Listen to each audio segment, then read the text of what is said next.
Olá, seja muito bem-vindo. Muito bom estar com você aqui nesse momento, nesse instante onde você estiver. Vamos lá. Sejam todos muito, mas muito bem-vindos à ao nosso processo aqui de ensino, de estudo, que é a nossa escola bíblica, que faz parte do Ministério de Ensino, Memorial Ensino da nossa Igreja Batista Memorial de São Paulo. Para mim é um prazer imenso estar com você aqui, tendo a sua participação nesses próximos encontros nossos, que eu tenho certeza não vão ser só bons para mim, mas espero que sejam todos eles bons para você. Você vai ter a liberdade de utilizar o Classroom, que é a plataforma onde você se inscreveu, de poder fazer perguntas, de poder fazer comentários. Fique à vontade, use e abuse do Classroom, né? Onde lá a gente pode, inclusive, se comunicar, porque tudo que você escrever ou perguntar lá, eu vou te responder, tá bem? É uma forma de a gente poder conversar, tá bom? Grande alegria que nós vamos ter juntos aqui. Como é uma aula gravada, você tem a grande vantagem de assistir mais de uma vez, e poder ir voltar naquilo que eu falo e você talvez queira gravar melhor, né? Fique à vontade, use e abuse. Esse vídeo é seu, é nosso, tá bom? E eu quero começar falando sobre o nosso tema de grandíssima importância, que trata sobre a questão de como ler a Bíblia. Pois é. Se você procurou esse curso aqui, é porque você quer saber como é que faz para ler a Bíblia, certo? Como ler a Bíblia? Olha, você fez a opção certa, tá? Esse aqui é um dos grandes cursos que eu gosto de participar, porque é justamente aqui que eu tenho o privilégio, a honra de participar com você e de poder te ajudar a caminhar em alguns pontos. Porque ler a Bíblia, obviamente, é algo que faz parte da minha vida, da sua vida, da nossa vida, porque a Bíblia é a palavra de Deus e é por ela que a gente descobre muita coisa em relação a Deus, em relação a nós, porque Deus é o Deus da vida. E o seu livro nos ensina sobre a vida e fala a respeito dele, não completamente. Deus não se revela totalmente na palavra de Deus, porque imagina você conhecer Deus completamente. Se você conhecer Deus completamente, então eu não estou falando com você mais aqui, né? Mas a Bíblia ensina muita coisa, revela muita coisa de Deus, e quando chega em Cristo Jesus, então, Paulo fala aos Colossenses que ele é a imagem do Deus invisível, Jesus. Então, a importância da Bíblia é essa, de a gente conhecer mais a Deus, de conhecer mais a nós mesmos, a sermos consolados, exortados, admoestados, como diz Paulo na primeira carta de Timóteo, capítulo 3, né? 16. Importante, ela serve para tanta coisa na nossa vida. Então vamos ler a Bíblia, vamos nos derramar nesse livro maravilhoso que tem tantas versões, tem tantas capas, né? Eu estou olhando aqui, esses dias eu fiz umas loucuras, eu fui atrás de todas elas, né? A Editora Vida, não estou fazendo propaganda não, e olha, Editora Vida, se você encarar isso como propaganda, manda o meu jabá, tá ok? Mas a Editora Vida lançou uma coleção legal demais, com todas as traduções, e eu fui atrás. Eu sou um apaixonado pela palavra de Deus, né? E sou mesmo, eu não nego. Eu deixo de comprar outras coisas. O que eu tenho por fora é muito secundário em relação ao que eu tenho para com a palavra de Deus. Justamente por isso que eu tenho um prazer enorme de falar sobre como ler a Bíblia, porque para mim não há e nem haverá, não houve, não há, nem haverá nenhum outro livro, texto, literatura que sobreponha, mas nem que chegue perto daquilo que a Bíblia significa, tá? E é por isso que nós estamos aqui. Eu quero te ajudar um pouco, eu não quero te ajudar completamente, porque quem vai ler é você, não sou eu. Eu faço as minhas leituras e eu gostaria que você fizesse as suas. Eu vou trazer algumas informações importantes, alguma coisa que possa te auxiliar a compreender a Bíblia e a andar nesse caminho de leitura, tá legal? Esse nosso primeiro encontro aqui é uma introdução, é um começo do começo do começo, tá bom? Eu queria trazer algumas informações básicas para você. Você não vai sair dessa primeira aula já sabendo como ler a Bíblia, obviamente, já que nós temos tantos encontros pela frente. Vamos guardar um pouquinho para os outros também, né? Senão fica chato, né? Uma aula só. Mas eu quero introduzir aqui o assunto contigo em algumas questões que eu julgo serem importantes. Então vamos lá. Hoje nós estamos no princípio, nós estamos num primeiro olhar, numa primeira condição, num primeiro encontro sobre esse tema, sobre esse assunto. Eu fico com uma frase de James Packer, um teólogo muito importante na história da teologia cristã. Ele já é falecido há pouco tempo, inclusive, ele faleceu. J. L. Packer, e ele escreveu o seguinte: se eu fosse o diabo, ele, e ele é bem-humorado, sem comentários, por favor, um dos meus primeiros objetivos seria impedir que as pessoas se interessassem pela Bíblia. Eu fecho com Packer, porque a realidade é essa. O diabo, eu acho que não precisa nem pensar se fosse, de fato, um dos primeiros objetivos de Satanás é nos impedir de abrir a nossa Bíblia no determinado momento do dia. Sabe aquele dia que você se propôs no começo do ano e falou: eu vou ler a Bíblia, a começar por Gênesis ou pelo Evangelho, e eu vou ler todos os dias. Às vezes isso não aconteceu. Se aconteceu com você, amém. Glória a Deus pela tua vida, mas não é fácil. Não é fácil, não é fácil. E tem muita coisa que atrapalha, muita coisa que atrapalha. Então, eu acho que essa frase ela é muito interessante. Não é uma frase que está na Bíblia, mas ela traz uma verdade, né? Eu acho. É uma verdade. Vamos pensar na Bíblia como palavra de Deus. Uma das primeiras coisas é a gente entender o que nós estamos lendo, né? Porque, afinal de contas, você está lendo um livro, ou você vai iniciar essa leitura, ou você já leu algumas vezes, mas você entendeu muito pouco, não importa. Aqui vale para todos nós, tá bem? O mais importante é a gente saber o que verdadeiramente nós estamos lendo. Nós não estamos lendo o jornal. O jornal é muito importante, apesar de que está sumindo o jornal físico, né, o jornal da banca. A turma está acessando o jornal tudo por aqui. Bom, ok, é um avanço, está tudo bem. Mas é jornal, assim como outros livros que nós temos. Todas essas literaturas, elas têm tamanha importância. Mas quando a gente lê a Bíblia, a gente lê dentro de um prisma muito parecido, porque você precisa ler e entender, como qualquer outro livro, mas ao mesmo tempo você precisa ler com uma certa devoção, com, com um olhar assim de que, olha, eu estou lendo um livro muito especial, muito importante, que serviu a tantas gerações no passado, tem servido hoje ainda, e ainda servirá. Olha que livro é esse.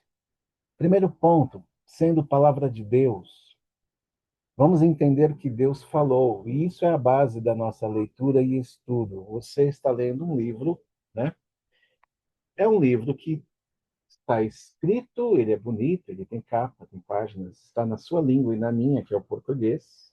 Se você ler em outro idioma, você pode também ter outras Bíblias, ok? O mais importante é que a palavra de Deus, Deus falou e o que está escrito aqui é aquilo que Deus falou. Ah, mas foram os homens que escreveram. Tudo bem, os homens escreveram, mas você acha mesmo que os homens iam ter ideias próprias para escrever isso aqui e ficar tantos anos sendo lido por tantas pessoas e ser um livro que ninguém consegue rebater definitivamente? Há aqueles que tentam, mas não conseguem. Então, esse livro é um livro que Deus falou, e Deus, tendo falado, se tornou escrito para que pudesse chegar até nós, porque se fosse só alguém falando para alguém, falando para alguém, falando para alguém, não ia chegar até nós, ainda mais hoje em dia, né? Como eu sempre brinco com a turma, né? Nós somos a geração disso aqui, né? A nossa vida está aqui, né? Carteira de motorista, RG. Ah, deixa eu anotar um negócio, não esqueço. Currículo. Falar com a mulher, falar com o filho, falar com o marido, falar com o pai, falar com a mãe, falar com o tio. Tudo aqui. Ah, quero saber o que significa tal coisa. Deixa eu puxar lá o Dr. Google para descobrir alguma coisa. Incrível. E não é errado ter isso aqui. Mas, evidentemente, que a, a mídia digital e o mundo tecnológico meio que gerou em nós uma sementinha de preguiça, né? Então a gente não decora essas coisas mais. Para que a gente vai decorar? No tempo passado, eles decoravam. Então, Deus falou, e aí Moisés recebeu aquilo que Deus disse, e ele, Moisés, dizia aos outros, sem precisar escrever, mas em algum momento ele escreve. Mas eles andavam muito bem ouvindo e entendendo o que estavam ouvindo e cumprindo aquilo que foi dito, né? Tanto que Jesus, no Sermão da Montanha, fala: foi dito isso a vocês. Ele sabia que não era todo mundo que sabia ler, que sabia escrever. O sujeito vivia na base do escutar. A lei ele conhecia escutando. Os profetas ele conhecia escutando. E aí vem Jesus em Mateus 5, 6 e 7 e fala: foi dito isso a vocês, eu, porém, vos digo. Não escrevo, digo.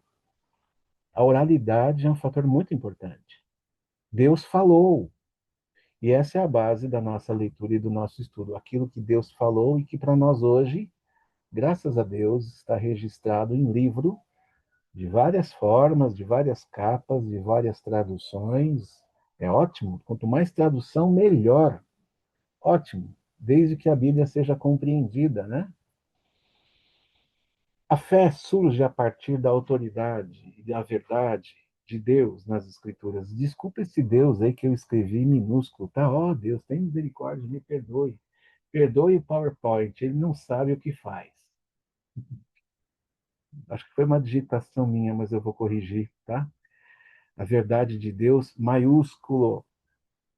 A fé surge a partir da autoridade e verdade de Deus nas Escrituras, ok? Isso para nós é uma realidade. E o que acontece é que nós temos na pessoa do Espírito Santo esse que dá testemunho acerca dessa verdade. E aí eu repeti de novo o Deus minúsculo, né? Pequei duas vezes aqui. Acerca da verdade da palavra de Deus, porque o Espírito é verdade. Veja que aquilo que o Espírito escreveu, inspirou os homens a escreverem, o mesmo Espírito concorda com aquilo que ele escreveu e ele dá testemunho sobre aquilo que temos hoje, o que recebemos hoje, de forma que o Espírito vem a nós hoje e testifica a nós aquilo que a palavra de Deus nos diz, confirmando, lembrando, convencendo de todas as coisas. Tudo condizente àquilo que foi registrado como sua palavra. Não há dúvida disso, né? Existem dois mitos, existem duas realidades aí que são propagadas, mas que na verdade não é verdade. Na verdade, não é real. Na verdade, isso não condiz. Se você parar para pensar mesmo de verdade, parar para pensar, não é bem assim. É para isso que existem as escolas bíblicas, os seminários, para isso que existem os pastores que nos ajudam nos cultos a nos ensinar a respeito da palavra de Deus. Então, o primeiro mito é que a Bíblia é de tão difícil compreensão que apenas teólogos altamente especializados e com treinamento técnico é que podem se ocupar desse estudo. Não é verdade. Hoje em dia, nós temos muitas ferramentas que nos ajudam a compreender. Você tem bíblias de estudo das inúmeras possíveis hoje no mercado, né? Você tem comentários bíblicos sobre cada livro da Bíblia. Você tem mapas, atlas geográficos. Você tem traduções das mais complicadas às mais fáceis. E que aí você pode fazer comparações e entender melhor. Então, ela não é tão difícil de compreensão que de tal forma que ela pertença apenas a uma classe de pessoas que estudam ou que tenham um conhecimento a mais. Não, é possível que você possa sim ler e entender muita coisa. Algumas coisas podem ficar meio que no ar. Tem coisa que eu também não sei. Tem coisas que, se você me perguntar que está na Bíblia, eu vou franzir a testa e dizer: olha, eu acho que é isso aqui. Ué, mas por que você não tem certeza? Porque a palavra é de Deus. A palavra é de Deus, não é um conto, não é um livro de história, não é uma notícia de jornal. Então, tem algo que, às vezes, você abre um determinado texto, um versículo, você fala: não consigo descobrir isso, não consigo entender isso. Às vezes é tão difícil que não dá mesmo. A gente vai na língua original e Deus não revelou de uma forma completa o que está dito, porque nós não somos os leitores originais. Essa é a grande diferença. Os autores bíblicos não escreveram originalmente para nós. Os leitores desses autores, eles estão lá com eles. Então, os leitores, eles abriam a carta, ou o livro, ou o evangelho, ou o profeta, ou a lei, e eles entendiam melhor porque foi escrito para eles, está no tempo deles, o entendimento é maior para eles. Olha quanto tempo, olha quantos anos-luz nós chegamos aqui, com cultura, contextos, tudo diferente. A começar pela língua, né? Quer dizer, língua, cultura, contexto, geografia, época. Existe uma série de questões que nos distanciam deles, então não é tão fácil você pegar um livro desse e falar: eu tiro de letra. Não, calma. Mas também não é uma questão impossível. Segundo mito, a Bíblia é enfadonha. De jeito nenhum. Então, aí que tá. Por isso que eu falo, vá atrás de uma tradução mais prática, mais simples, né? As traduções do João Ferreira de Almeida são ótimas, mas elas são difíceis por causa do português. Então, hoje, no século XXI, em pleno Brasil, você tem traduções melhores. Você tem a NVT, NVI, uma que eu gosto muito, que é a nova tradução na linguagem de hoje, né? E por aí vai, eu não quero cometer injustiças. Mas nova tradução na linguagem de hoje, NVI, NVT, são traduções mais práticas, mais aproximadas de nós. Eu vou dar uma dica no finalzinho aqui para você, tá bom? E essa afirmação de que a Bíblia é enfadonha, ao mesmo tempo, não é só o fato da linguagem, da tradução ou do português, mas ao mesmo tempo, gente, tem uma questão espiritual aí, tá? Nós não podemos tratar a Bíblia como um livro técnico, nem um livro científico, porque não é. Existe um fator aí muito importante que é o fator espiritual, sim.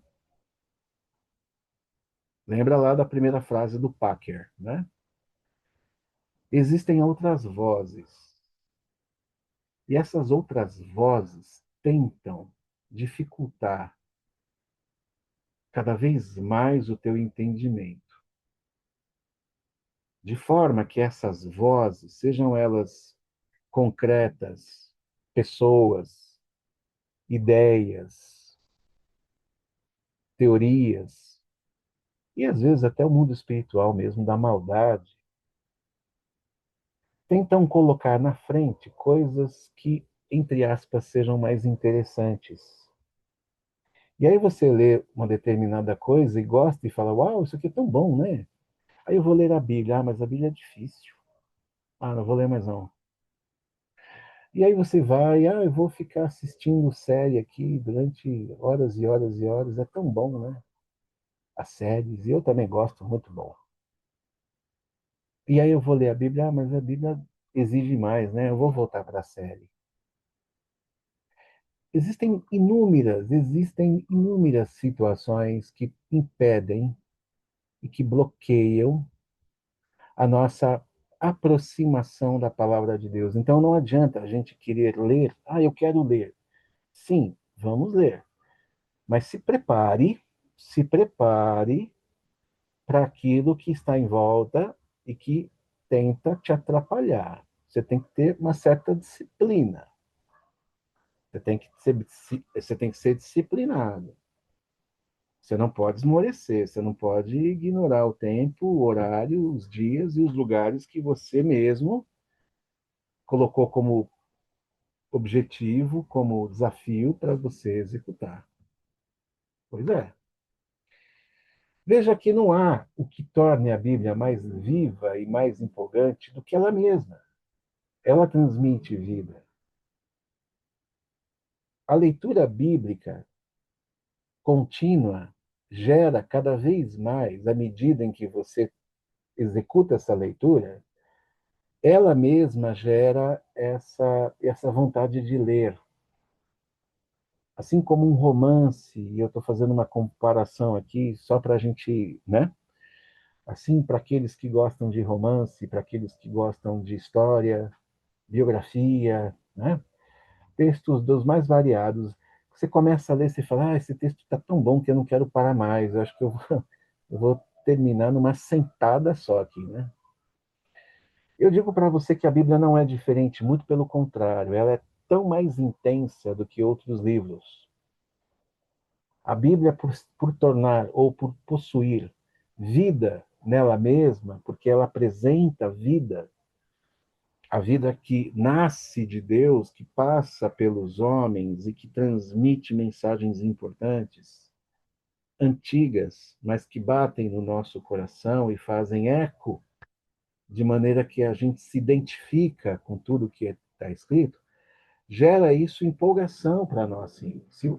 Tudo é uma questão de você mergulhar. Mergulhou na Bíblia, fez dela uma prática contínua, diária, para você, mesmo que seja pouca coisa por dia, não importa, tá?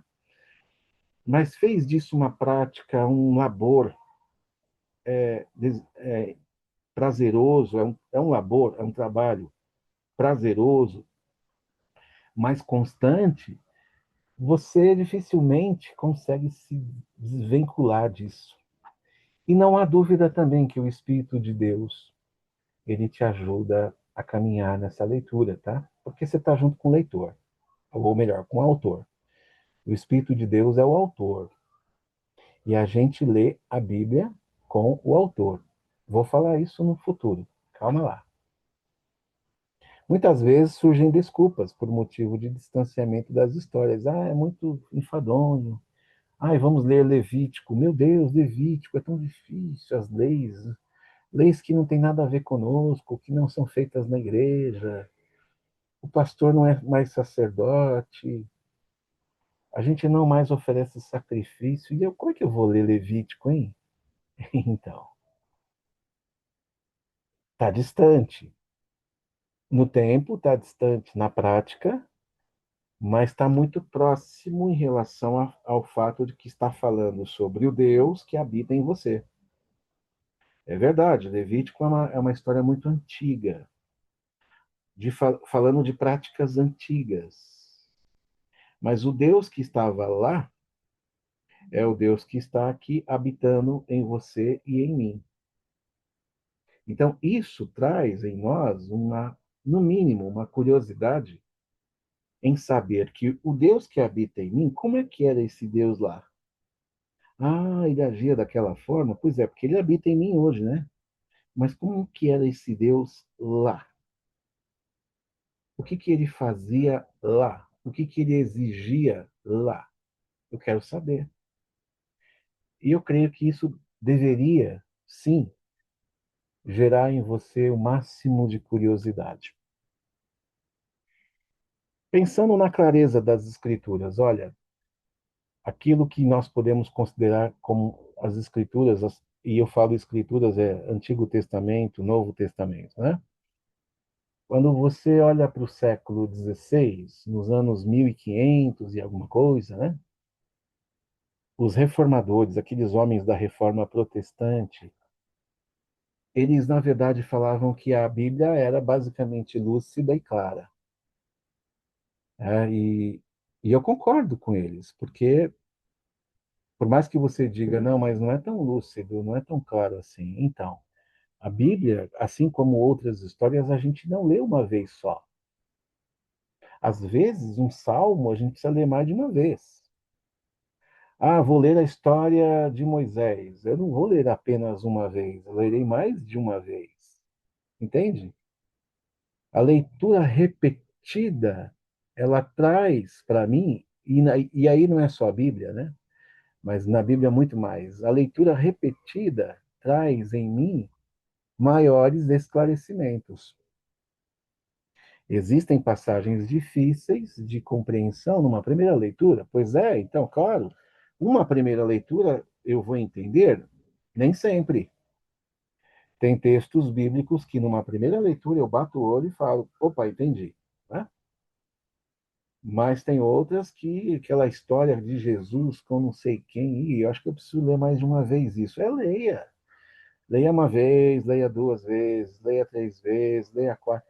Às vezes, lá na 18ª vez, a coisa começa a entrar dentro de você, na tua cabeça, sabe? Começa a entrar na tua cabeça, começa a descer para o coração. Gente, é isso mesmo. A leitura bíblica não é uma tarefa fácil, mas ela exige insistência. Ela exige um, um esforço, né? Um querer entender e compreender melhor.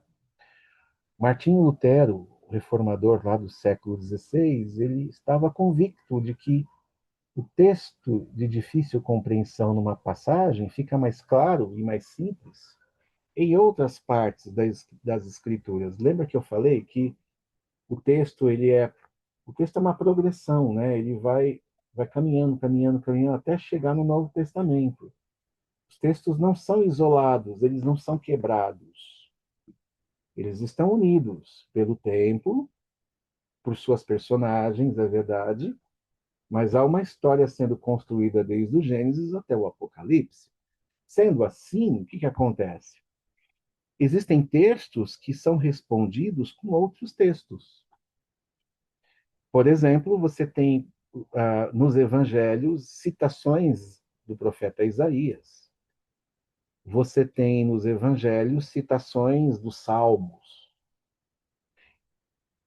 Paulo, apóstolo, também traz citações do Antigo Testamento, e nessas citações ele faz interpretações. Então, o Novo Testamento me ajuda, de um modo geral, a interpretar aquilo que está no Antigo Testamento. E o Antigo Testamento, por sua vez, indica coisas que irão acontecer lá no Novo. Há, pois, um vínculo, um elo direto que me ajuda a pensar onde eu venho para cá, eu venho para cá, aí eu volto para lá e volto de novo para cá, e aí, opa, entendi, porque eu estou no meio dos dois. E aí eu vou entendendo quando eu junto os dois e um fala sobre o outro. Lutero está dizendo que, olha, tem textos bíblicos que eles ficam claros na medida em que a gente observa outros textos bíblicos. O apóstolo Pedro, vamos dar um exemplo? O apóstolo Pedro, em Atos capítulo 2, ele demonstra que aquilo que está acontecendo foi exatamente aquilo que Joel, capítulo 2, 28, falou. Olha que interessante. Quando você abre a sua Bíblia no profeta Joel, um profeta pequenininho, você vai no profeta Joel, capítulo 2, 28, e você vai encontrar no profeta Joel, capítulo 2, 28, informações, eu estou até abrindo aqui para ajudar, tá? No versículo 28, você viu que eu abri rápido, né? Tá vendo? Por quê? Porque eu estou lendo a Bíblia, de vez em quando tem que ler a Bíblia, e aí isso vai criando uma certa prática, tá? No versículo 28 de Joel 2, eu vou ler pela NVT. A nossa igreja, o povo gosta muito de usar a NVT, né? Alguns dos nossos pastores usam essa versão. Eu acho ela muito boa. Não é a minha preferida, desculpe os pastores, mas ela é muito boa, muito boa. Eu vou lê-la aqui, ó, Joel 2:28. Então, depois que eu tiver feito essas coisas, derramarei meu espírito sobre todo tipo de pessoa. Seus filhos e suas filhas profetizarão, os velhos terão sonhos e os jovens terão visões. Naqueles dias derramarei meu espírito, até mesmo sobre servos e servas. Farei maravilhas nos céus e na terra, sangue, fogo e colunas de fumaça. Vamos com calma, não vamos interpretar tudo, tá? O sol se escurecerá, não vamos, calma. Isso pode ser escatológico. O sol se escurecerá, a lua se tornará vermelha como sangue. Eu acho isso escatológico, hein? É, antes que chegue o grande e terrível dia do Senhor. Que dia terrível do Senhor é esse? Pois então. Mas todo aquele que invocar o nome do Senhor será salvo. Pois alguns no Monte Sião, em Jerusalém, escaparão, como o Senhor prometeu. Estarão entre os sobreviventes que o Senhor chamou. Interessante, né? Então, isso aqui você vai encontrar em Atos capítulo 2. Pedro, falando sobre isso. Pedro traduz aquilo que está em Joel. Então, Lutero estava certo. Existem trechos do Antigo Testamento que, talvez não na íntegra, mas que grande parte desses textos são traduzidos, são compreendidos, são esclarecidos melhor no Novo Testamento ou vice-versa. Pensando na clareza das Escrituras, a pergunta fica: que tipo de Deus revelaria seu amor e a sua redenção em termos tão técnicos e conceitos assim tão profundos que apenas uma elite de especialistas profissionais conseguiria dominar? Perceba? Ah, isso quer dizer, então, que o Espírito de Deus, que o próprio Deus quer se revelar a todos. E quando ele quer se revelar a todos, é todos mesmo. Bom, então, como compreender? Então, a leitura, nosso primeiro encontro aqui está tratando sobre esse princípio, uma leitura insistente. Eu não estou dando nenhuma dica ainda, eu não estou falando nada ainda sobre como ler a Bíblia, mas o meu primeiro ponto aqui com você é: a nossa leitura é insistente. Não tenha pressa de ler a Bíblia. Nem sempre a Bíblia dá para ler em um ano só, eu acho pouco. A Bíblia tem que ser lida com muita calma, a Bíblia tem que ser lida com muita paciência. Você tem que colocar uma lupa na Bíblia, sabe? Para poder entender algumas letras, alguma. Não é uma coisa que você lê da noite para o dia, não. A palavra de Deus e o Evangelho de Jesus não são esotéricos, não são decifráveis.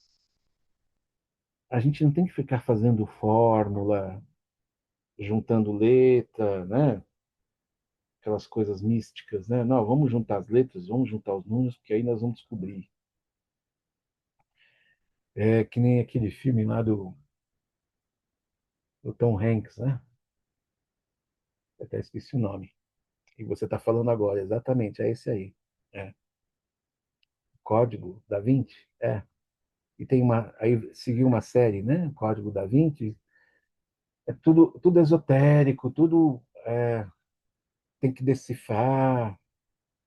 A Bíblia não é isso, gente. A palavra de Deus é uma coisa que é uma mensagem que você tem por intenção lê-la com insistência até você compreender. Por isso que não é tão rápido, não é tão simples. É preciso ler com calma, com insistência, para a gente compreender. Ao mesmo tempo, essa clareza toda se dá porque a Bíblia ela é a revelação de Deus. As Escrituras chegam até nós como uma autorrevelação divina.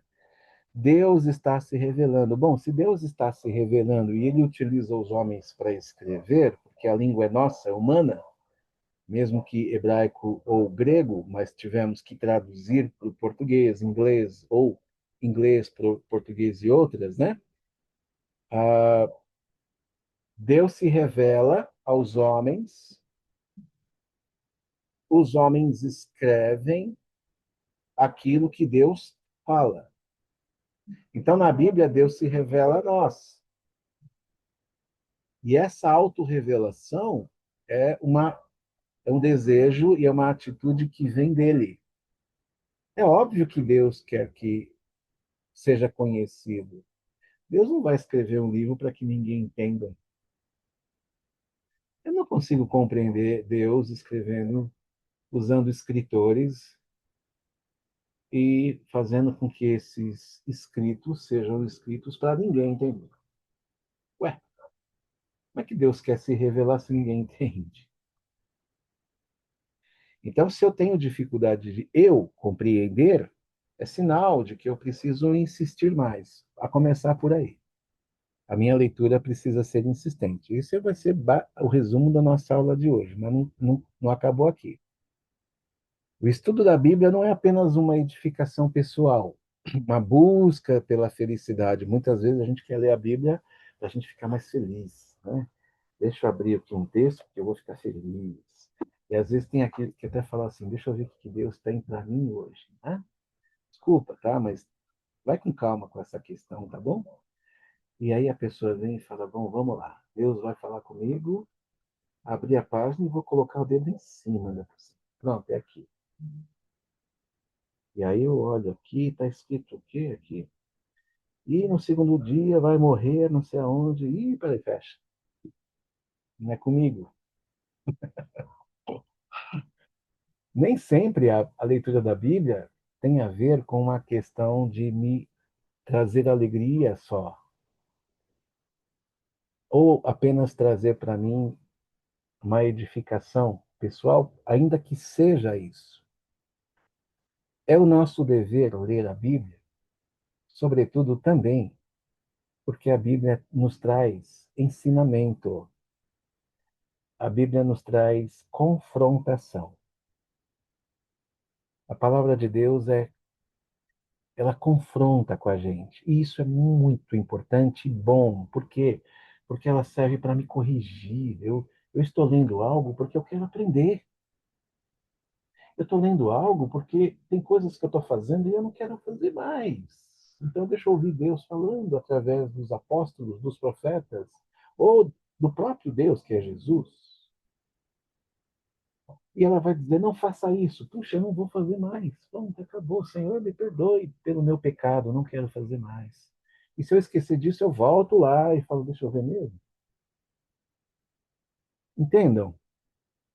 A confrontação é parte da palavra de Deus, a confrontação é parte do nosso crescimento e, inclusive, da nossa edificação e do nosso bem-estar. Eu leio a Bíblia justamente também para isso, porque, como eu digo aí, Deus é o nosso soberano. Deus é soberano, a sua palavra dura para sempre. Nós não duramos para sempre, mas a sua palavra dura para sempre. Essa é a sua palavra e ele ordena que nós estudemos. Por quê? Para nos preservar. Lembra da Torá? A Torá, que é o Pentateuco? A Torá e o Pentateuco, os 5 primeiros livros da Bíblia, para que servem? Lei, Gênesis, Êxodo, Levítico, Número, Deuteronômio. Serve para ensinar o povo a como viver. A lei de Deus, ela serve para ensinar seu povo a como viver. E para que ensinar como viver? Para que esse povo se preserve, seja preservado. 10 mandamentos: honra o teu pai e tua mãe para que os seus dias se prolonguem. O que isso significa? Ah, então quer dizer que se eu tratar minha mãe bem, meu pai bem, eu vou viver até 100 anos, né? Sim e não. Isso quer dizer o quê? Quer dizer que quando eu honro meu pai e a minha mãe, o meu filho vê isso. O meu filho, a minha filha vê eu honrando o meu pai. Honrando no sentido de respeito, de cuidado, né? De obediência. O que meu filho e minha filha vão fazer? A mesma coisa que eu faço com eles. Eu vou ser preservado e a minha vida vai viver mais, ter mais vida, aliás, ter mais tempo, porque eu estou tornando a vida dos meus pais mais longa, naquilo que depende de mim. Naquilo que depende de mim, eu permito com que meu pai e minha mãe vivam mais. Meu filho está vendo isso. Ele vai fazer a mesma coisa comigo. Eu vou viver mais. E aí o meu neto vai ver isso e vai fazer a mesma coisa com o meu filho, e esse meu filho vai viver mais. Estão entendendo o que eu estou dizendo? Honre teu pai e a tua mãe para que se prolonguem os seus dias na terra. O prolongar-nos, porque há preservação, há cuidado, há zelo, preocupação, há uma questão de cercar, fazer de tudo para que esse pai, mãe, tio, tia, avó, avô, eu não sei qual é a sua realidade, possam ser, possam viver melhor. E os que vêm depois vão ver isso.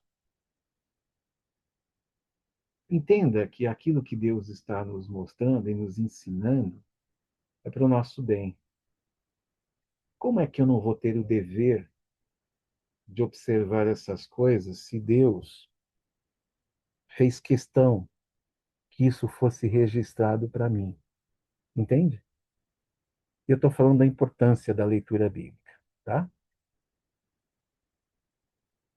A questão do estudo bíblico pessoal e da interpretação individual. Pois é, mais uma vez, Martinho Lutero, reformador do século XVI, ele foi defensor da leitura e da interpretação individual da Bíblia, porque naquele tempo dele ele era um monge agostiniano. A igreja romana fazia interpretações a partir do sacerdote. Então ninguém podia levar uma Bíblia para casa, estudar e falar: olha, sabe o que eu descobri? Não, você não podia fazer isso. Primeiro que nem davam Bíblia na tua mão. Né? Essa Bíblia, a palavra de Deus, estava na mão do sacerdote, o bispo, o arcebispo, padre católico romano. Ele é quem dizia: olha, está escrito o seguinte. A reforma protestante, um dos pontos foi: Lutero disse: não, não, não, não, não, de jeito nenhum.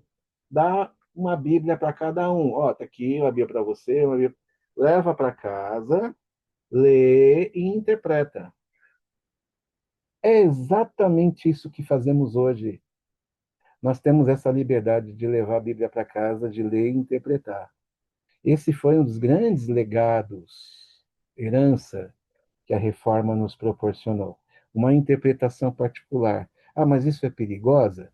Não é perigoso você fazer uma interpretação só sua? Não, aí você compartilha. É para isso que existe igreja.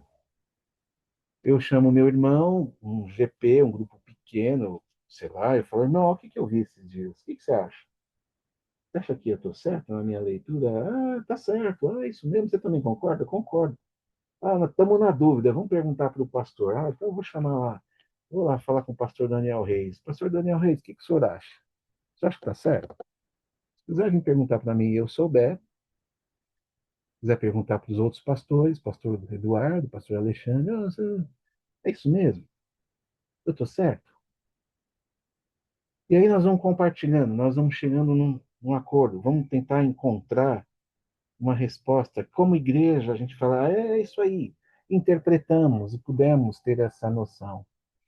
A interpretação não vem de um só, vem de todos nós juntos, unidos como igreja, fechando a respeito daquilo que a palavra de Deus nos diz. Mas isso é importante, isso é importante. Então, um dos grandes legados da reforma foi essa interpretação particular que sai da mão do sacerdote católico romano e vai para a mão do fiel. Ao mesmo tempo, uma tradução da Bíblia para o idioma do país, porque na Alemanha, dos tempos de Lutero, você não tinha uma tradução para o alemão popular. Você até tinha uma tradução do alemão. Nos tempos de Lutero, as traduções bíblicas eram originais, hebraico, grego e latim. Poxa, o que um alemão vai fazer com hebraico, grego e latim? Tá vendo por que só o sacerdote diz o que está escrito? Só ele consegue ler. Aí traduziram para o alemão. Ok, mas a tradução do alemão estava muito difícil. E o Lutero falou, não está legal isso, hein? Eu vou fazer uma tradução popular. E o Lutero faz uma tradução popular da Bíblia, para que essa tradução caia na mão de todo mundo. E isso foi tão impactante, mas tão impactante, que a tradução da Bíblia da parte de Martinho Lutero reformulou o idioma alemão.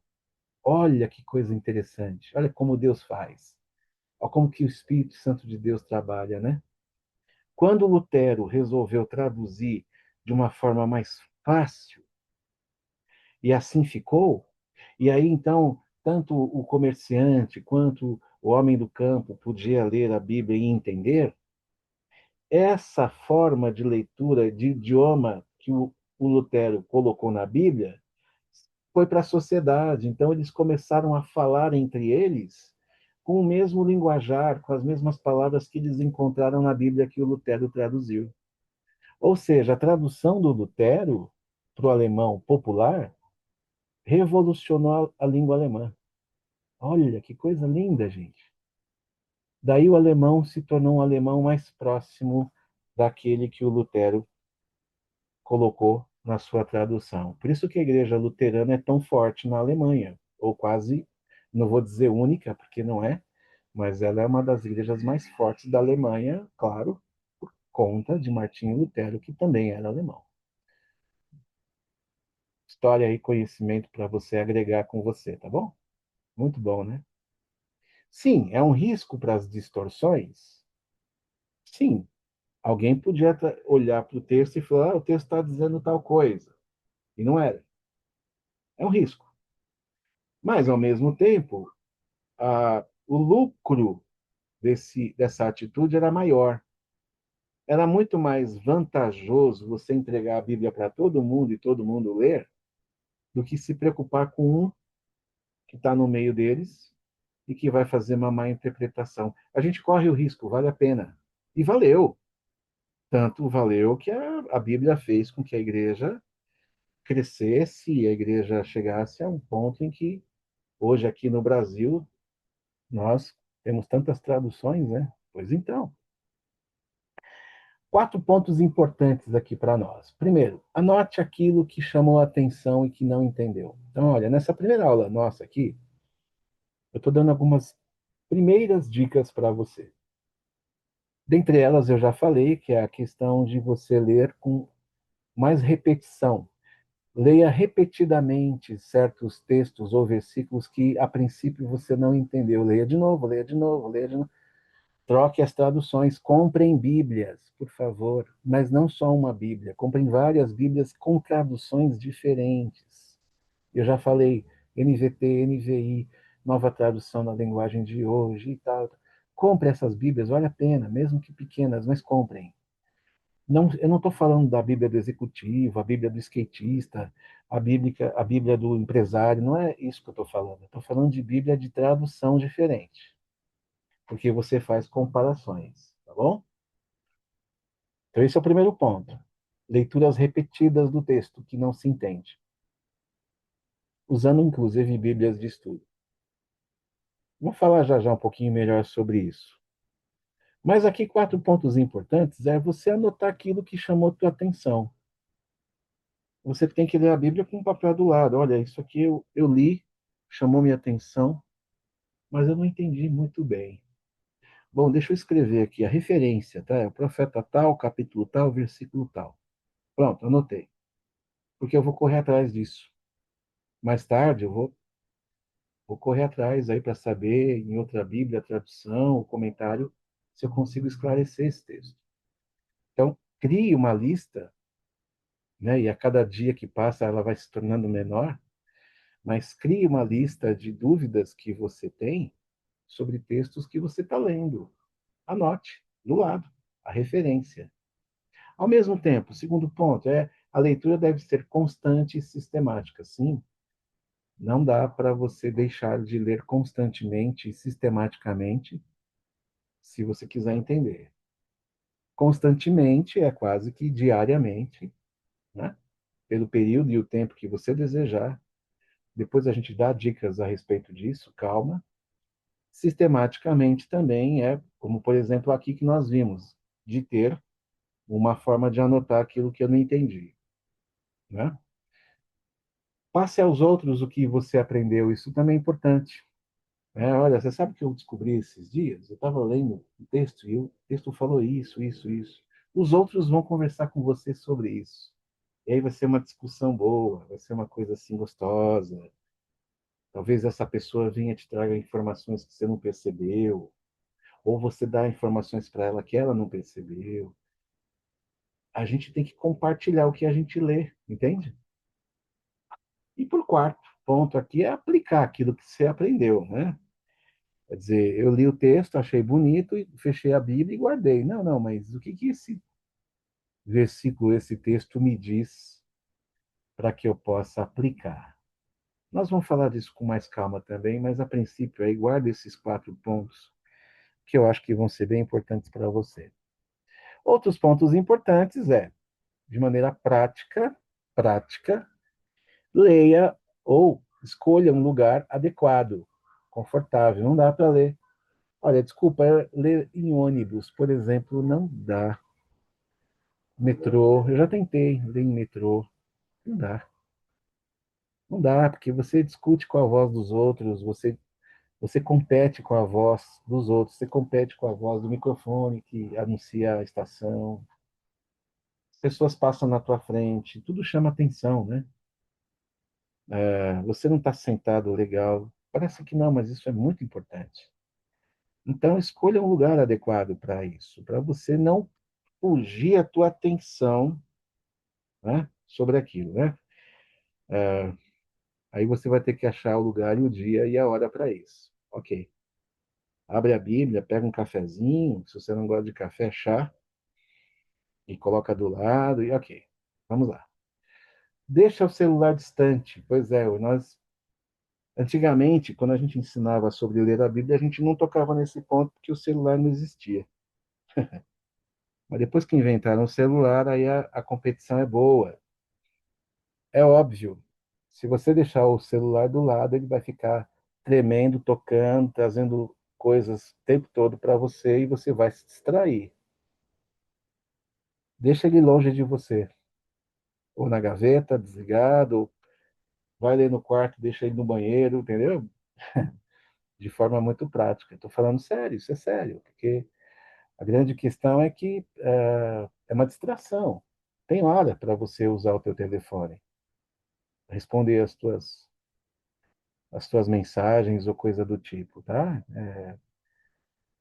A leitura bíblica ela exige exclusividade, não há jeito. Leia devagar. Eu já falei isso, não há pressa. E volto a dizer, leia mais de uma vez. Não, Senhor, meu pastor, nada me faltará. Deitar-me faz verdes passos, guia mansamente as águas tranquilas. Calma, leia devagar. Coma as palavras. A minha mãe fazia uma brincadeira legal comigo. Ela vai lembrar. Ela me dava chocolate. E criança sabe como é que é, né? Eu pegava o chocolate e já. Pronto. A minha mãe olhava e falava: calma, que isso? Você não pode comer chocolate desse jeito, você tem que sentir o sabor, né? Você não pode comer chocolate que nem batata. Ela falava assim: você não pode comer chocolate que nem batata, porque você pega a batata e ela, né, vai embora, né? Sente o sabor, deixa o chocolate. É um barato, eu lembro disso. Deixa o chocolate. Eu gosto muito de chocolate, eu acho que você também, né? Ou pensa em algo que você goste. Deixa o chocolate derreter na boca, bota ele na boca e deixa ele, né, escorrer na língua. Me deu até vontade agora, viu? Deixa escorrer na língua, cair, descer assim. Sente o sabor. Não faz que nem os nossos pets, nossos cachorrinhos, que você dá um pedaço de frango e ele. Calma. Eu tô brincando, mas é só pra gente descontrair, tá bom, gente? O que eu quero dizer é exatamente, leia devagar, não tenha pressa, e leia mais de uma vez. Leia apenas um capítulo por dia. Tá aí, ó. Eu acho que é importante, viu? Eu acho que essa coisa de, vou ler 2 salmos. Vou ler 3 capítulos do Evangelho. Vou ler. Não, não, não faça isso não. Tem pressa. Leia aquele capítulo. Processe na sua cabeça o que você leu. Se você lê de manhã, sai de casa com ele na cabeça, sabe? Quer dizer, deixa o que você leu digerir em você. Não se lê a Bíblia com pressa, não se lê a Bíblia de qualquer jeito, não se lê a Bíblia em grande escala. Talvez isso seja o seu maior problema, seja o meu, seja o nosso. A partir daí as coisas podem começar a melhorar. A gente ainda tem muito o que falar, mas a partir daí eu acho que já pode começar a ajudar, tá? Nessa nossa primeira aula aqui de cara, que nem eu estou trazendo. Olha, por fim, para a gente terminar aqui, eu queria apenas fazer algumas recomendações. Veja, aqui é uma opinião minha pessoal. Eu não estou falando em nome da igreja, apesar de que a nossa igreja usa todas essas Bíblias e traduções que eu aqui estou apontando, né? Graças a Deus, né? A Igreja Batista Memorial de São Paulo, a gente é muito bom de tradução, a gente usa boas traduções, os nossos pastores, a gente está sempre com boas traduções. Eu acho isso ótimo e são traduções realmente muito boas, né? Então, mas aqui eu estou colocando muito mais um pensamento meu que esbarra diante daquilo que a igreja pensa, mas que tem aqui uma leitura mais particular, ok? Que você pode ou não concordar. Não há problema nenhum. Nós estamos falando de tradução, eu não estou falando da língua original, eu não estou falando de você ir lá ler a Bíblia no hebraico. Isso é uma outra história, né? Quer ler o Novo Testamento? Vai ler no grego, né? Que nem uma vez uma pessoa perguntou para mim qual é a melhor tradução? A melhor tradução é a original. Você quer ler o melhor texto? Aprende grego, aprende hebraico e vai ler. Não, não, mas aí eu estou falando do português. Bom. Nós estamos falando de tradução. Eu começo pela Nova Almeida Atualizada. Gosto muito da Nova Almeida Atualizada, que apesar de ser Almeida, o João Ferreira de Almeida, português, ora pois, algumas palavras muito difíceis de nós compreendermos, conforme as mais antigas do Ferreira de Almeida. Essa Nova Almeida Atualizada, ela traz um texto um pouco mais mastigado, faz algumas substituições colocando sinônimos, não usando, por exemplo, palavras como louvar-te-ei. Aqui ele traduz o louvar-te-ei por eu te louvarei. Quer dizer, a Nova Almeida Atualizada tenta simplificar as expressões da nossa língua portuguesa, entende? Então, eu gosto muito, ela ajuda a gente a entender melhor do que as mais antigas traduções, que são a Almeida Corrigida, a Almeida Fiel, a Almeida Atualizada. Almeida corrigida, Almeida fiel, corrigida e fiel, Almeida atualizadas, elas são de um português um pouco mais arcaico. A nova Almeida atualizada é um português mais próximo de nós aqui no Brasil, então é uma das minhas recomendações para leitura. Também recomendo a NVI, acho maravilhosa, a nova versão internacional. Estou colocando algumas capas aqui na frente, mas é claro que você compra o modelo que você quiser, né? Fique à vontade. NVI é ótima, nova versão internacional, ela veio para ficar. É uma das traduções de língua portuguesa no Brasil aqui que tem feito muito barulho, bom barulho, né? A grande parte das igrejas no Brasil usam a NVI. Eu realmente acredito que é uma ótima versão, tendo a participação da tradução de pessoas amigas, pessoas próximas, gente conhecida das nossas igrejas, como é o caso do Luiz Saião, Dr. Shed participou também na versão português. Enfim, então, ela é confiável, a NVI é muito confiável. Gosto, essa aqui é a minha xodozinha, eu gosto muito da nova tradução da linguagem de hoje, porque eu conheço os tradutores. Dr. Werner Kaschel, que foi diretor da Faculdade Teológica Batista de São Paulo nos anos 80, ele foi o tradutor na área de Antigo Testamento, tradutor mesmo. E o Dr. Robert Bratcher, um americano abrasileirado, que fez o Novo Testamento, uma comissão muito importante que a Sociedade Bíblica do Brasil sustentou por anos para que esse texto viesse a nós. Então, eu recomendo também a nova tradução na linguagem de hoje, porque ela é, de fato, bastante simplificada no seu processo de compreensão e de entendimento. Eu recomendo isso para vocês. Bíblias de estudo? Pois é, Bíblias de estudo é uma boa pedida, porque existem comentários na Bíblia de estudo que nos ajudam. A cada livro há introduções, a cada livro há comentários sobre o livro, mapas.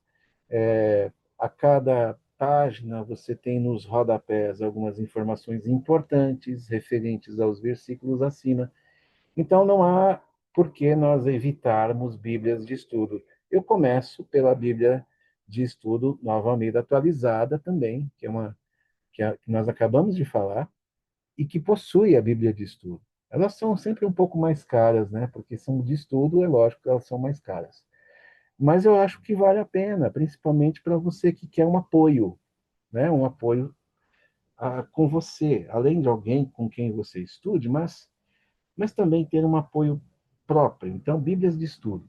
Começo pela Nova Almeida atualizada, a Bíblia de Estudo Nova Almeida atualizada, a própria Bíblia de Estudo da NVI, né? Estou trazendo capas aqui, mas, enfim, ela também é muito boa, a NVI. Uma mais nova que nós temos aí, que é a Bíblia, na tradução NVI, porém, é a Bíblia de Estudo Thomas Nelson, é uma ótima Bíblia também de estudo, recomendo muitíssimo para vocês também. Não são baratas essas Bíblias, uma média de 200, R$ 300 ou coisa do tipo, mas que valem muito a pena. Bíblia de Estudo da Nova Tradução da Linguagem de hoje também existe, né? Se você encontrar. Vou fazer você gastar dinheiro bastante aqui, né? Mas eu acho que vale a pena, viu, gente? Não é ruim você ter um investimento dessa natureza. Eu acho importantíssimo. Então tá aí, a minha recomendação pessoal é a Bíblia de Estudo Nova Almeida, a Bíblia de Estudo Thomas Nelson, conforme eu já aqui deixo para vocês. Ok, muito bom. Gente, eu fico muito feliz em ter esse primeiro encontro contigo, com todos vocês. Foi muito bom. Eu imagino que tenha sido bom para vocês, né? Para vocês poderem ouvir as primeiras vozes a respeito do nosso assunto. Quente os motores, prepare muitos papéis para anotação, print essas telas, caso você queira, ou ah, volte, repita a aula, volte nos trechos que você quiser reforçar aquilo que eu falei, né? Tenho certeza que tudo vai ser importante para você, como já foi para mim e tem sido, tá? É isso aí, né? A gente se vê na próxima. Deus abençoe. Foi muito bom estar com você. Forte abraço. E como eu sempre digo, é isso aí.